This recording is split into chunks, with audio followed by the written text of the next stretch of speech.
எத்தே எரும மாட எத்தே வீடு அவ்வளவு இப்படி தனியா கிடக்க இந்த பொருளை ஒதுக்க வரணும்னு உனக்கு தோணுமா எரும மாட? பொருள் ஒன்றும் இல்லைல்லாத்தே. ஒண்ணும் இல்லையா?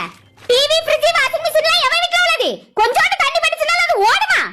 எத்தே டிவியை செவுரில் மாட்டியிருக்கோம். ஃப்ரிட்ஜு தூரப்பட்டா கூட யாரையும் எடுக்க மாட்டாவ.